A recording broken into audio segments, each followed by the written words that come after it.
अच्छा। सर, हम आज आपसे चर्चा करना चाह रहे हैं क्योंकि कुरुक्षेत्र यूनिवर्सिटी हरियाणा का सबसे बड़ा शिक्षण संस्थान है, सबसे पुराना उच्च शिक्षा का संस्थान है और आपने इसको बुलंदी तक पहुंचाया है। तो इसके बारे में चर्चा करना चाह रहे हैं सर। क्या किस स्टेज पे है हमारा कुरुक्षेत्र विश्वविद्यालय और भविष्य की क्या योजनाएं हैं सर, तो इस पे बताइए। देखिए, कुरुक्षेत्र विश्वविद्यालय हरियाणा प्रदेश का सबसे पुराना और सबसे बड़ा विश्वविद्यालय है। जी सर। एक संस्कृत विश्वविद्यालय से शुरुआत होकर आज हमारे पास 10 फैकल्टीज हैं, 49 डिपार्टमेंट्स हैं और 200 से ज़्यादा एकेडमिक प्रोग्राम्स हम लोग चला रहे हैं। जी। हमारे पास ऑन कैंपस लगभग 18,000 के करीब विद्यार्थी हैं जी। जो कि फिजिकल मोड के अंदर एजुकेशन प्राप्त करते हैं यहाँ पर। इसके अलावा लगभग 10,000 के करीब हमारे पास ऑनलाइन स्टूडेंट्स हैं, हमारे जो ऑनलाइन प्रोग्राम चलते हैं, और लगभग 18,000 के करीब हमारे पास डिस्टेंस एजुकेशन के स्टूडेंट्स हैं जी। और इसके साथ साथ बड़ी संख्या के अंदर कुरुक्षेत्र यूनिवर्सिटी जो प्राइवेट विद्यार्थी हैं हमारे लगभग 38,000 के करीब प्राइवेट विद्यार्थी हमारे पास हैं। तो इस तरह से एक सीधे तरीके से लगभग 80,000 से ज़्यादा विद्यार्थियों को हम लोग शिक्षा प्रदान कर रहे हैं यहाँ पर। और इसके साथ ही हमारे पास 295 एफिलिएटेड कॉलेजेस हैं और उन एफिलिएटेड कॉलेजेस में भी लगभग 2 लाख से कुछ ज़्यादा विद्यार्थी शिक्षा ग्रहण कर रहे हैं। तो आप ये कह सकते हैं कि लगभग 3 लाख विद्यार्थियों को हम लोग शिक्षा प्रदान करते हैं कुरुक्षेत्र विश्वविद्यालय के माध्यम से।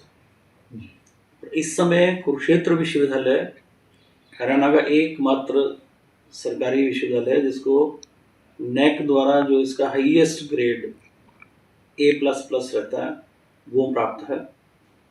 इसके साथ ही NIRF रैंकिंग में भी हमारी जितनी भी पब्लिक यूनिवर्सिटीज़ हैं, यानी कि जो गवर्नमेंट यूनिवर्सिटीज़ हैं पूरे देश के अंदर 500 के करीब, उसके अंदर 41वें स्थान पर पिछले साल हम थे, उसमें इम्प्रूवमेंट करके इस बार हम 35वें स्थान पर। तो ये हमारी जो एक नेशनल लेवल की रैंकिंग की बात है। एक QS रैंकिंग है, वर्ल्ड रैंकिंग चलती है, तो QS एशिया के अंदर भी हम 800 से 1000 के रेंज के अंदर इस समय है। जी सर।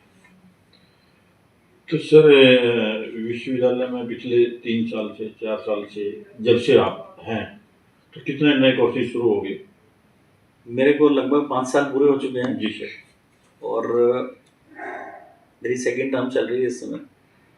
पिछले 5 सालों के अंदर हमने टोटल 27 नए एकेडमिक प्रोग्राम शुरू किए हैं।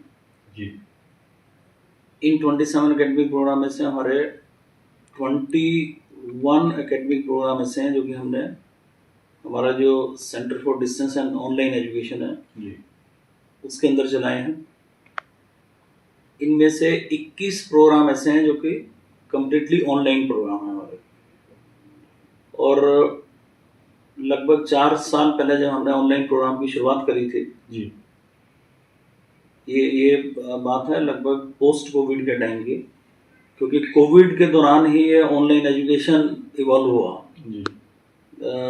जब हमारे को we are compelled to go in for online, क्योंकि फिजिकल रूप में क्लासेस नहीं लग रही थी, तो ऑनलाइन एजुकेशन एक वहाँ पर एक अल्टरनेटिव उभर कर सबके सामने आया। तो फिर ऑनलाइन प्रोग्राम शुरू किए गए। UGC ने हमारे को अलाउ किया, क्योंकि हम लोग नेक द्वारा उस समय A+ ग्रेड प्राप्त यूनिवर्सिटी थे। आज की डेट में A++ है ये, और A+ प्राप्त यूनिवर्सिटीज़ को ये फैसिलिटी दी गई थी कि वो अपने प्रोग्राम ऑनलाइन शुरू कर सकते हैं। इसके साथ ही हम लोग एक कैटेगरी 1 यूनिवर्सिटी हैं जी। ऐसे 25 यूनिवर्सिटी हैं पूरे देश के अंदर। उस 25 यूनिवर्सिटी के अंदर हम लोग 8वें नंबर पर थे, अभी भी हैं। तो ये जो कैटेगरी 1 यूनिवर्सिटीज़ है, इनको एक कंप्लीट एकेडमिक ऑटोनॉमी रहती है कि वो अपने प्रोग्राम चला सकते हैं। तो उसी के साथ हमने ऑनलाइन प्रोग्राम की शुरुआत करी थी। इन जो 19 प्रोग्राम उस समय शुरू किए थे हमने, उसके अंदर हमारे जो इंडस्ट्रियल रेवोल्यूशन 4.0 जो लेटेस्ट हमारी इंडस्ट्री की डिमांड रहती है, उसमें भी लगभग 7 प्रोग्राम उसके अंदर हैं, जो कि आर्टिफिशियल इंटेलिजेंस, मशीन लर्निंग और full stack development, data analytics, इस तरह के प्रोग्राम हैं, जो कि ना केवल एक स्किलिंग को बढ़ावा देते हैं, एक जॉब पॉइंट ऑफ व्यू से भी बच्चों की, स्टूडेंट्स की एम्प्लॉयबिलिटी उससे बढ़ती है। 3 लैंग्वेज के प्रोग्राम हमने शुरू किए, जर्मन, फ्रेंच और जापानीज़ के अंदर। और इसके साथ ही MCA, MBA, BCom, BCA, MA mass communication, इस तरह के बहुत सारे प्रोग्राम हैं। ये टोटल मिलाकर 19 प्रोग्राम थे। 2 प्रोग्राम हमने पिछले साल और लॉन्च किए हैं, उसके अंदर एक PG diploma in Bhagavad Gita भी शामिल है। और हमने एक फुल फ्लेजेड BA प्रोग्राम जो फिजिकल रूप से हमारे यूनिवर्सिटी कॉलेज के अंदर IHS के अंदर चलता है, वो इसी सत्र से हमने शुरुआत करी है, BA विद भगवद गीता। इसके साथ ही मैं ये भी बताना चाहूँगा कि कुरुक्षेत्र विश्वविद्यालय ने पिछले 5 साल के अंदर नेशनल एजुकेशन पॉलिसी को पूरी तरह से लगा दिया है। और 2022-23 में जब हमने शुरुआत करी थी इसकी, तो उस समय कुरुक्षेत्र विश्वविद्यालय पूरे देश का पहला विश्वविद्यालय था जिसने नेशनल एजुकेशन पॉलिसी को इसके सभी कोर प्रावधानों के साथ लगाया था। तो आज पूरे कॉलेज में आज हमारा पहला बैच पास आउट हो चुका है। 2022 में जिनका एडमिशन हुआ था, 2025 में वो 3 साल का डिग्री प्रोग्राम पूरा करके बाहर जा चुके हैं। क्योंकि NEP के अंदर आपके पास ये सुविधा है कि आप 3 साल में भी एग्जिट ले सकते हैं, 4 साल बाद भी आप जा सकते हैं। तो उसमें ऑनर्स और ऑनर्स विद रिसर्च का भी फैसिलिटी है। तो जो बच्चे 3 साल वाले थे वो अपना डिग्री प्रोग्राम पूरा करके 2025 में बाहर जा चुके हैं। 2023 से हमने अपने सभी एफिलिएटेड कॉलेजेस के अंदर इसको लगाया था, तो अगले साल वो वाला बैच भी बाहर चला जाएगा। तो जब कोई बैच सक्सेसफुली पास आउट करता है तो इसका मतलब वो आपकी इम्प्लीमेंटेशन वो कंप्लीट सक्सेसफुल रहा। तो इसमें जितने भी इश्यूज थे उसको हमने बखूबी एड्रेस किया। और मुझे खुशी आप लोगों को बताता हूँ कि हमारे मॉडल को ना केवल हरियाणा की बाकी यूनिवर्सिटीज़ में, देश की बहुत सारी यूनिवर्सिटीज़ ने कुरुक्षेत्र यूनिवर्सिटी के मॉडल को अडॉप्ट करते हुए नेशनल एजुकेशन पॉलिसी को लगाया। तो यानी कि आप ये कह सकते हैं कि NEP अगर देश के अंदर लगी है तो उसके अंदर कुरुक्षेत्र विश्वविद्यालय का बहुत अहम रोल है। तो इसके लिए सर आपको बधाई भी है। और इसमें सर NEP लागू की है, इतने कोर्सेज नए आपने स्टैंड किए हैं, तो सर इसके लिए इंफ्रास्ट्रक्चर की बहुत ज़रूरत पड़ी होगी, आगे भी पड़ेगी। हाँ जी, हमारे पास इंफ्रास्ट्रक्चर यूनिवर्सिटी के अंदर बहुत अच्छा है और काफ़ी हमने इसको ऑप्टिमाइज भी किया है। जैसे जो मैंने आपको ऑनलाइन प्रोग्राम्स बताए हैं, तो ऑनलाइन प्रोग्राम्स के अंदर कोई विशेष इंफ्रास्ट्रक्चर की जरूरत नहीं पड़ती। एक स्टूडियो की रिक्वायरमेंट थी, वो हमने अपने डिस्टेंस एजुकेशन के अंदर स्टूडियो एस्टेब्लिश किया और ये 19 के 19 प्रोग्राम हमने शुरू किया है at zero costing to the university. क्योंकि अभी क्या है कि हमारे को सेल्फ रिलायंट भी बनना है। माननीय प्रधानमंत्री जी, माननीय मुख्यमंत्री जी, हमारे जो चांसलर साहब हैं और यूनिवर्सिटी, हम सब लोग ये चाहते हैं कि विश्वविद्यालय अपने आप में आत्मनिर्भर बने। तो ये पूरे प्रोग्राम जितने हमने शुरू किए हैं, they are all at zero costing to the university और इनके थ्रू हम बहुत अच्छी रेवेन्यू भी जनरेट कर रहे हैं। और आगे आने वाले समय के अंदर भी इस तरह के बहुत सारे प्रोग्राम हम शुरू करने जा रहे हैं, ताकि आने वाले समय के अंदर हमारी जो डिपेंडेंस गवर्नमेंट के ऊपर है फंड्स को लेकर, वो धीरे धीरे हम लोग उसको कम करते रहेंगे। तो इसके लिए नेचुरली कुछ एक फिजिकल इंफ्रास्ट्रक्चर की जरूरत पड़ती है। वो फिजिकल इंफ्रास्ट्रक्चर अभी अगले 2, 4, 5 साल के लिए जो भी एक्सपेंशन होगा वो हमारे पास उपलब्ध है जी।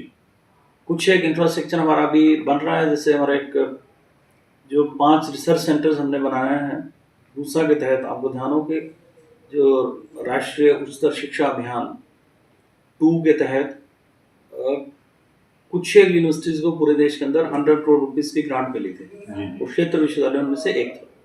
ये कैटेगरी 1 यूनिवर्सिटी थी, इनको 100 करोड़ रुपीस की ग्रांट उसमें मिली थी।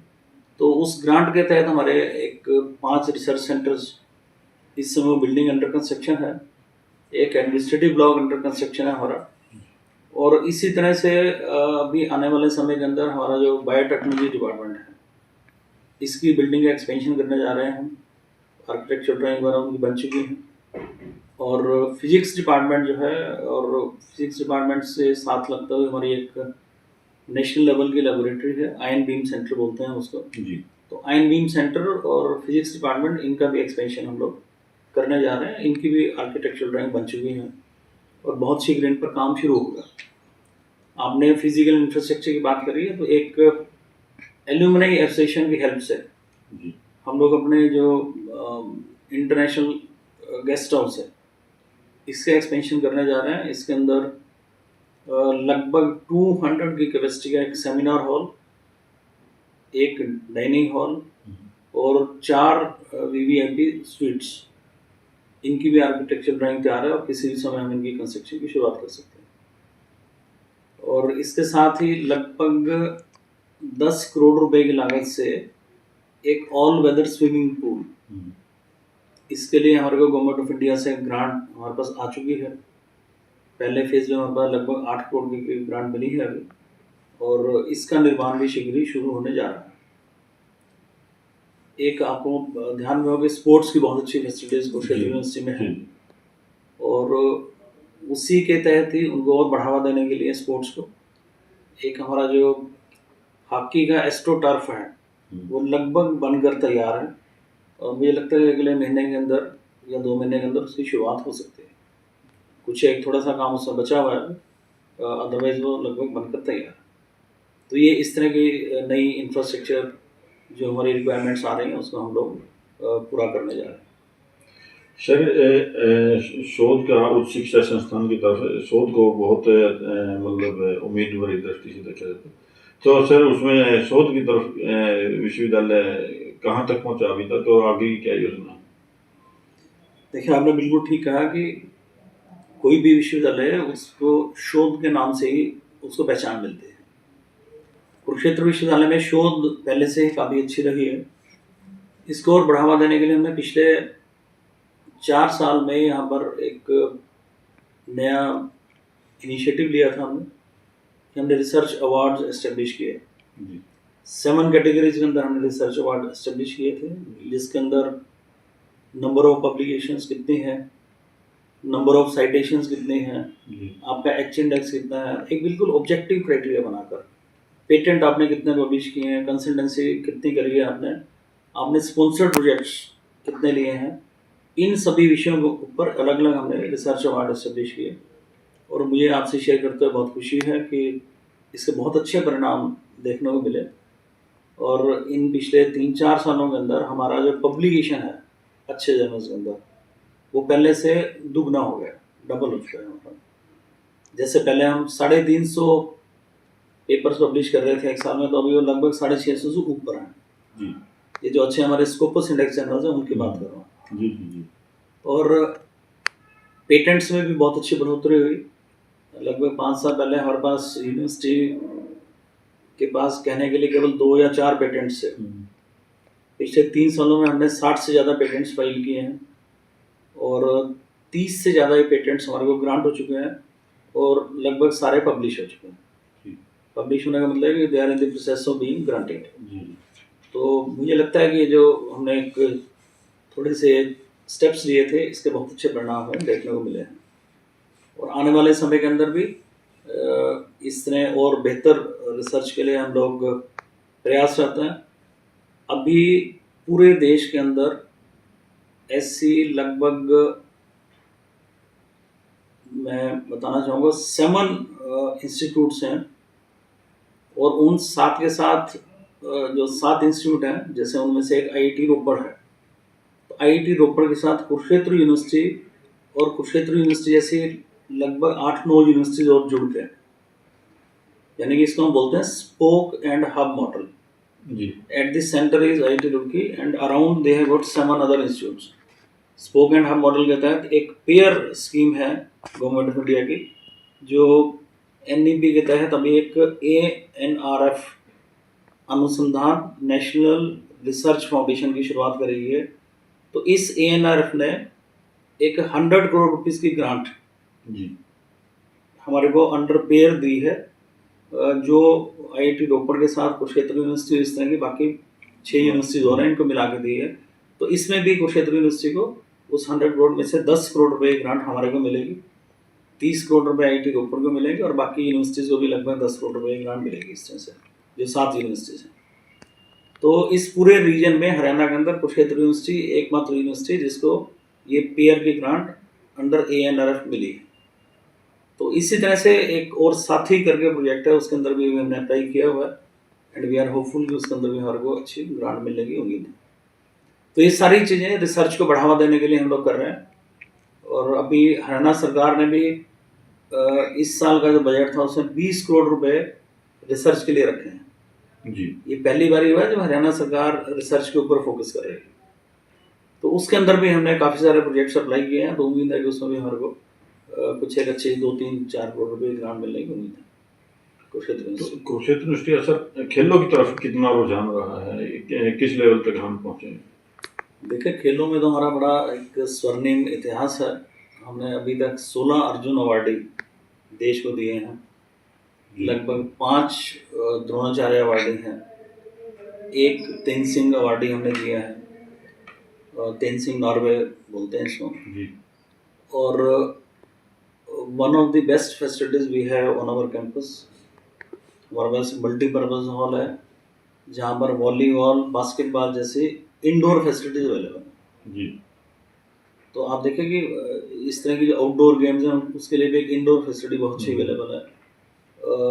बैडमिंटन के लिए 2 हमारे पास इंडोर फैसिलिटीज़ अवेलेबल है, तो लगभग 5-6 कोर्ट्स बैडमिंटन इकट्ठे चल सकते हैं उनके अंदर। हमारे पास एक शॉर्ट रेंज शूटिंग रेंज भी है, तो शूटिंग रेंज होना ही अपने आप में एक बहुत बड़ी उपलब्धि होती है। अभी एक साइकिलिंग वेलोड्रोम जी। भी हरियाणा सरकार की तरफ से कुरुक्षेत्र विश्वविद्यालय के अंदर स्थापित किया जा सकता है। उसके लिए लैंड कुरुक्षेत्र विश्वविद्यालय ने ऑलरेडी हरियाणा सरकार को दे दी है। वो प्रोसेस में है? वो प्रोसेस में है और बहुत शीघ्र ही उसके ऊपर भी कोई घोषणा हो सकती है। और क्योंकि वो लैंड पहले शिफ्ट होनी थी कुरुक्षेत्र यूनिवर्सिटी से हरियाणा सरकार को, वो प्रोसेस कंप्लीट हो चुका है और मुझे लगता है कि इसका अभी टेंडर वेंडर बहुत जल्दी हो जाएगा। मतलब कि सरकार के पार्ट में भी जो फॉर्मेलिटीज थी वो लगभग कंप्लीट है। तो एक वेलोड्रोम आने के बाद आप देखेंगे कि पूरा जो स्पोर्ट्स एक्टिविटीज, स्पोर्ट्स फैसिलिटीज जो एक कंप्लीट हमारे पास जो कह सकते हो पैकेज यहाँ पर अवेलेबल रहेगा कुरुक्षेत्र यूनिवर्सिटी के अंदर। अभी स्पोर्ट्स में मैंने आपको बताया कि ऑल वेदर स्विमिंग पूल भी लगभग अगले 1.5-2 साल में बन के तैयार हो जाएगा।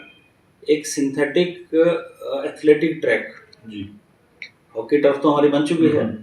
हम लोग प्रयास करते हैं कि हमारा जो एथलेटिक ट्रैक है उसको भी हम लोग सिंथेटिक ट्रैक के अंदर कन्वर्ट करवा लें।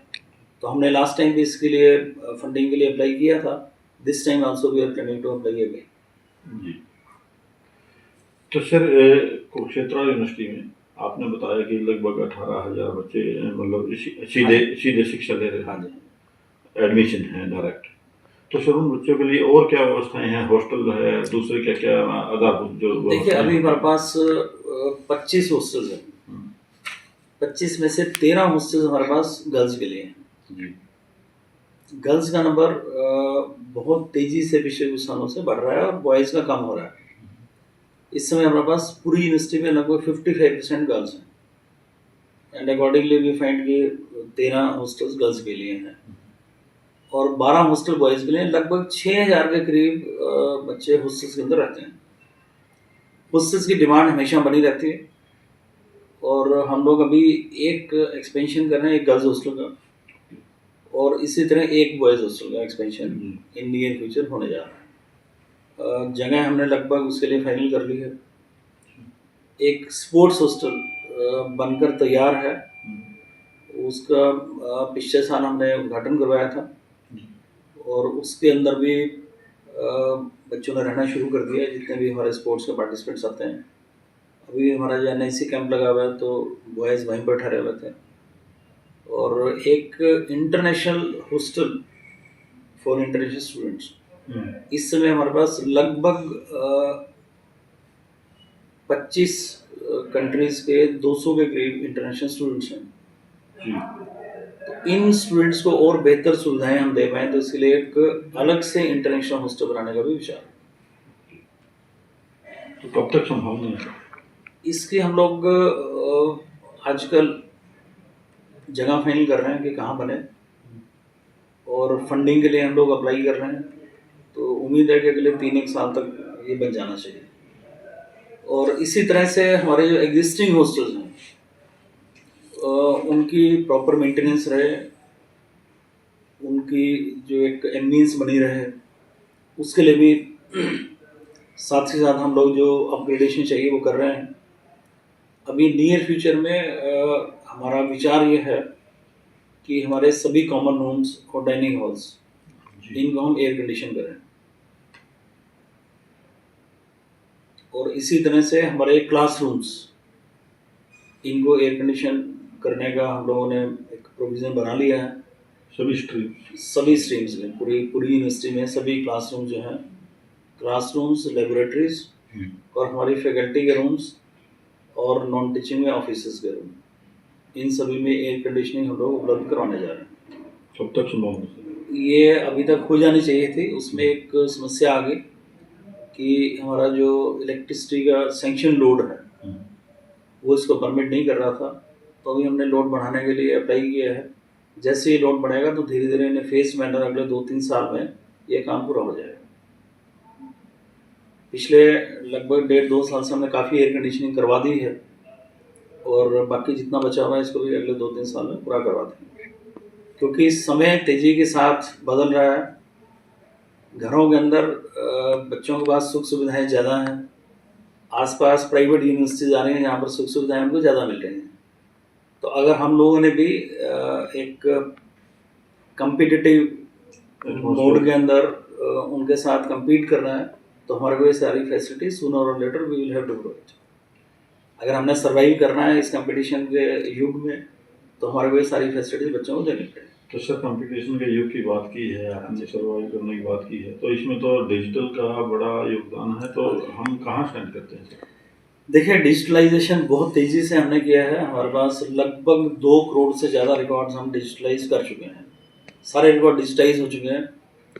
तो डिजिटलाइजेशन बहुत लगभग पिछले 5-6 साल से यूनिवर्सिटी इसके अंदर प्रयासरत थे, और पिछले 3 साल में हमने एक इंटीग्रेटेड यूनिवर्सिटी मैनेजमेंट सिस्टम लगा दिया है। यानी कि इस समय बच्चे जो एडमिशन ले रहे हैं उनका कंप्लीट लाइफ साइकिल वो ऑनलाइन उपलब्ध है। हर एक स्टूडेंट का अपना डैशबोर्ड है, उसकी डीएमसी उसको डैशबोर्ड के थ्रू मिलती है, उसकी फ़ीस कब जमा होनी है, फ़ीस की डिटेल वो सारी उसके डैशबोर्ड पर रहती है। तो एडमिशन से लेकर पास आउट होने तक कंप्लीट लाइफ साइकिल स्टूडेंट का ये ऑलरेडी डिजिटाइज हो चुका है।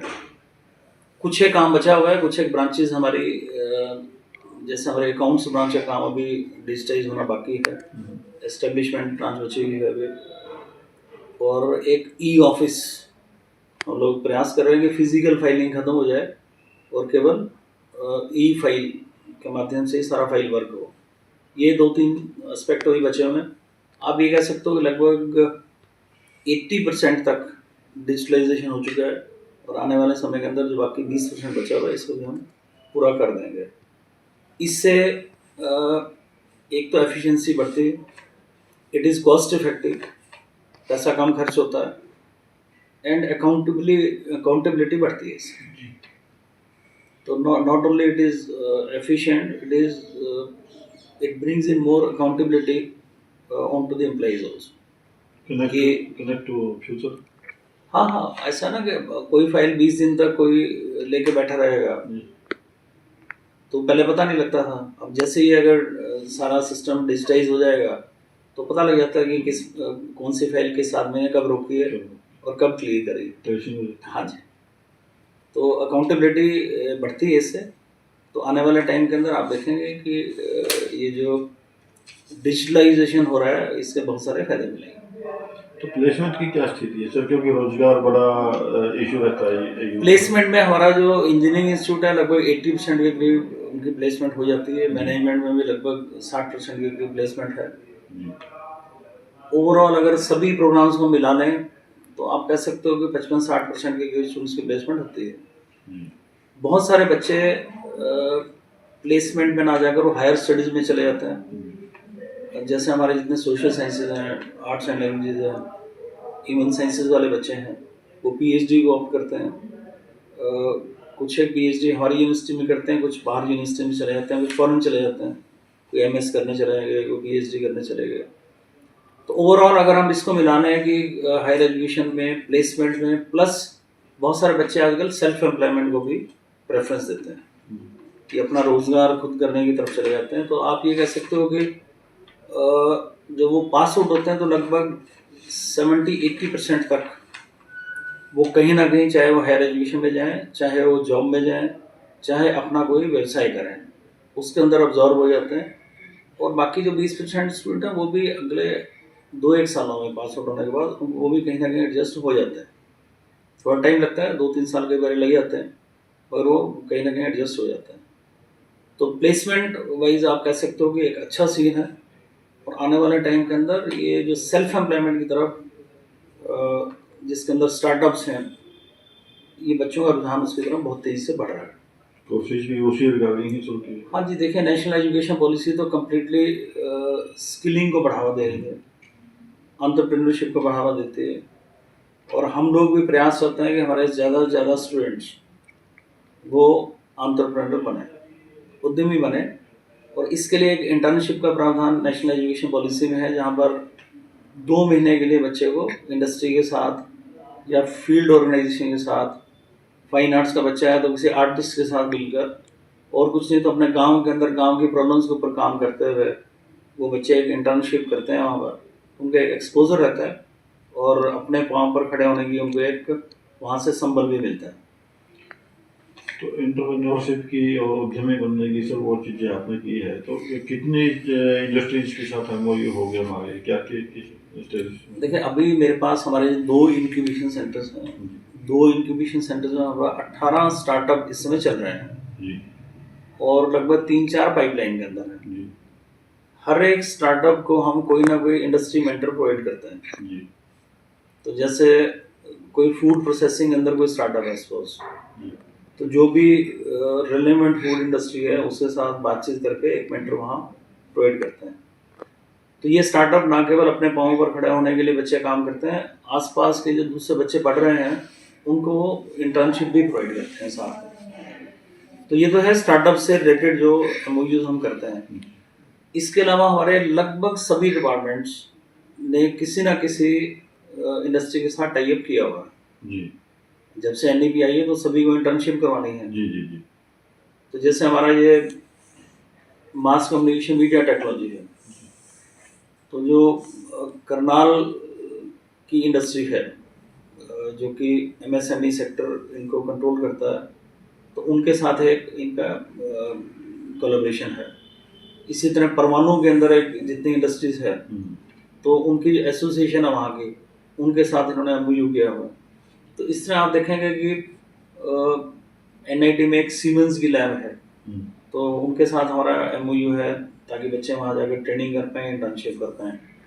तो बहुत सारी इंडस्ट्रीज हैं, मुझे लगता है कि हमने पिछले 3 सालों में लगभग 60 से ज़्यादा एमओयू हमने किए हैं, जिसके अंदर बड़े बड़े इंडस्ट्रियल नाम भी हैं और माइक्रोसॉफ्ट जैसे नाम भी हैं उसके अंदर। और इसके साथ ही हमने इंटरनेशनलाइजेशन ऑफ एजुकेशन को लेकर भी लगभग 12 यूनिवर्सिटीज़ के साथ हमने एमओयूज किए हैं। उसके अंदर state university of New York buffalo भी शामिल है और 7 यूनिवर्सिटीज़ हमारे पास इंडोनेशिया, मलेशिया और थाईलैंड की हैं। पब्लिक यूनिवर्सिटीज़ हैं सारी है, यूएस वाले भी गवर्नमेंट यूनिवर्सिटीज़ है। और ये 7 यूनिवर्सिटी जो इंडोनेशिया, मलेशिया, थाईलैंड की हैं ये भी पब्लिक यूनिवर्सिटी है।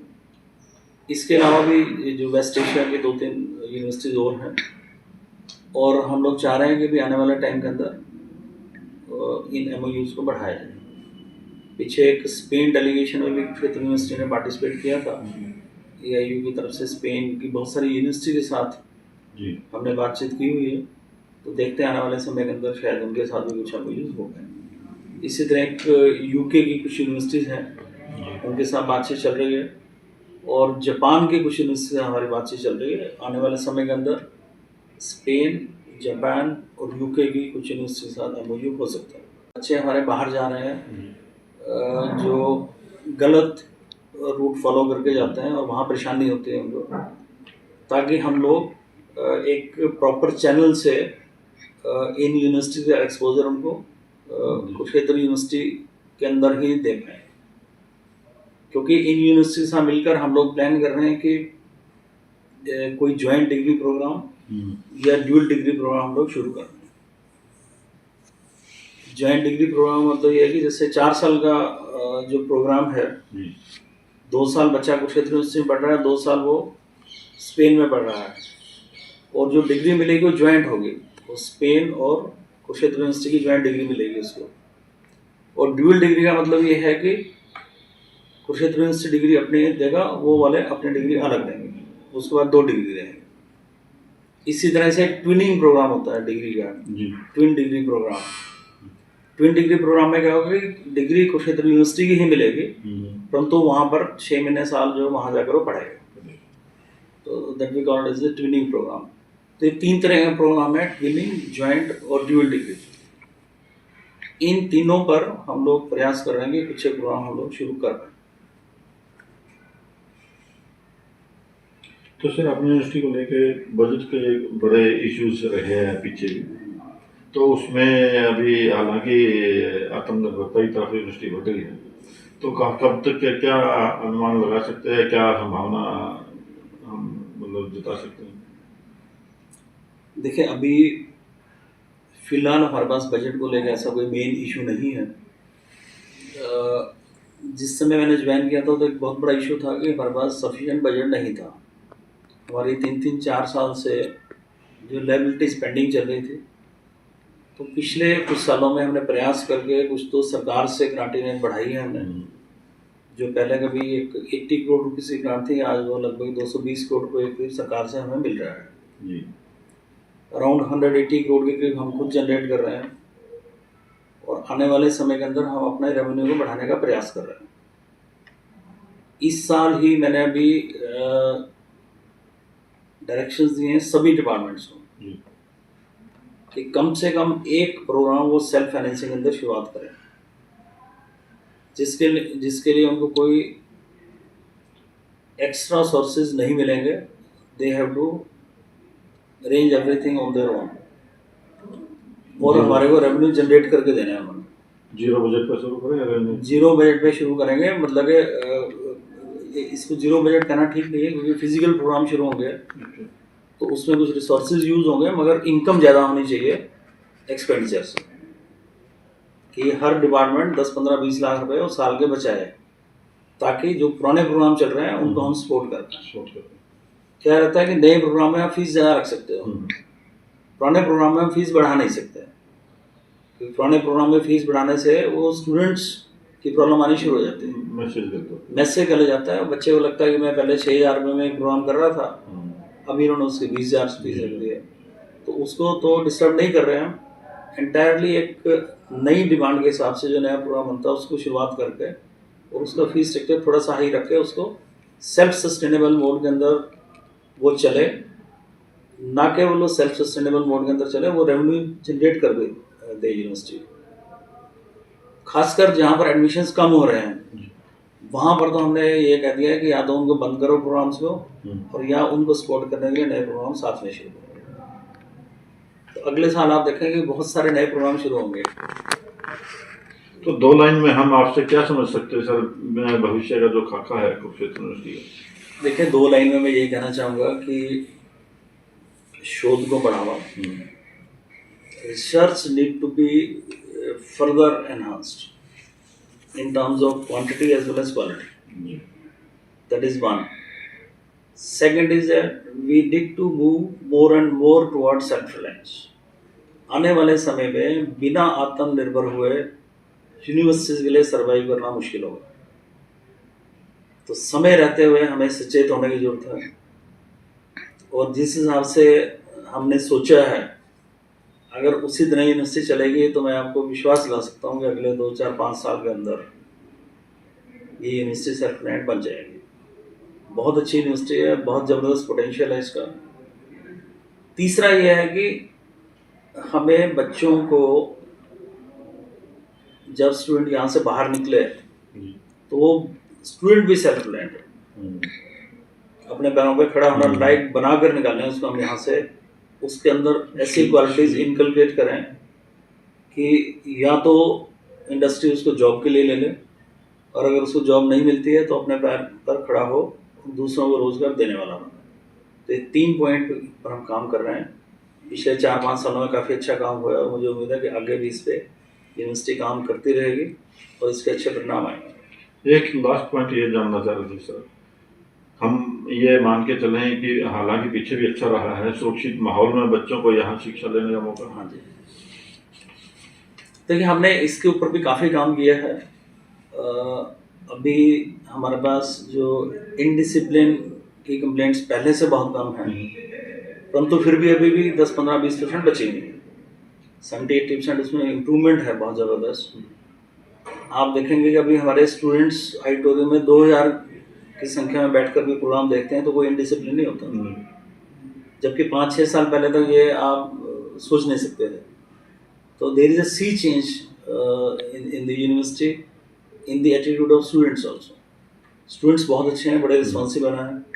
मेरा ये मानना है कि स्टूडेंट्स को जितनी ज़्यादा रिस्पॉन्सिबिलिटी दोगे आप, उनकी पर्सनैलिटी में उतना ही निखार होता है और बहुत अच्छा काम करके देते हैं। सिर्फ हमारे को उनके ऊपर भरोसा करना चाहिए कि ये स्टूडेंट ऐसा कर सकते हैं। तो मेरा प्रयास है कि ज़्यादा से ज़्यादा प्रोग्राम्स हमारे स्टूडेंट्स ही मैनेज करें, स्टूडेंट्स ही उनकी एंकरिंग करें, और स्टूडेंट्स को हम लोग एनकरेज करते हैं कि कोई भी प्रोग्राम करें तो एक इंडस्ट्री से स्पॉन्सरशिप भी लेकर आएँ। ये कल्चर अभी मिसिंग है, इसको हम बढ़ावा दे रहे हैं ताकि पढ़ते हुए ही उनका एक्सपोजर इंडस्ट्री के साथ होना शुरू हो जाए। और सुरक्षित माहौल देने के लिए वॉल्ड कैंपस है, 2nd और 3rd गेट की सिक्योरिटी को हम बढ़ावा दे रहे हैं ताकि कोई भी गलत एलिमेंट अंदर एंटर ही ना करे।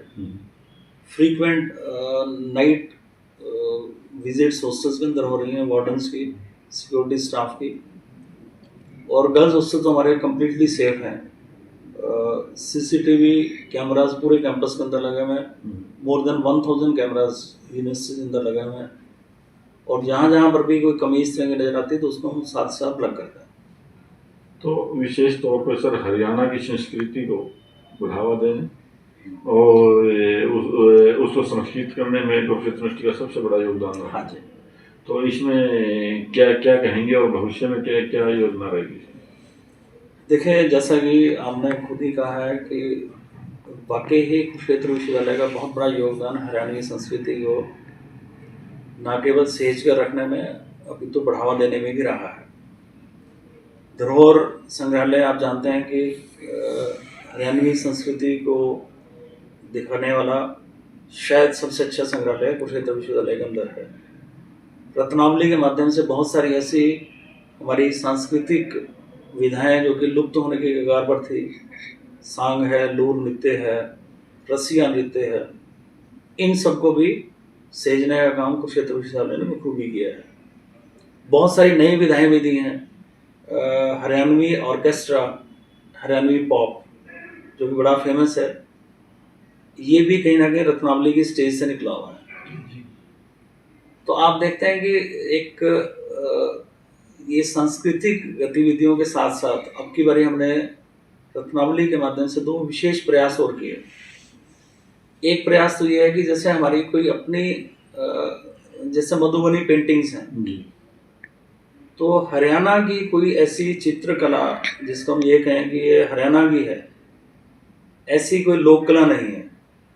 तो हमने प्रयास किया कि हमारी जो सांझी है, जो ग्रामीण क्षेत्रों में हमारी माताएं बहनें वो दीवारों पर बनाती हैं बहुत सुंदर, और सांझी को हम देवी का रूप भी मानते हैं, सांझी को ये भी मानते हैं कि सांझ के समय पूजा करते हैं, या सबकी सांझी विरासत भी मानते हैं इसको।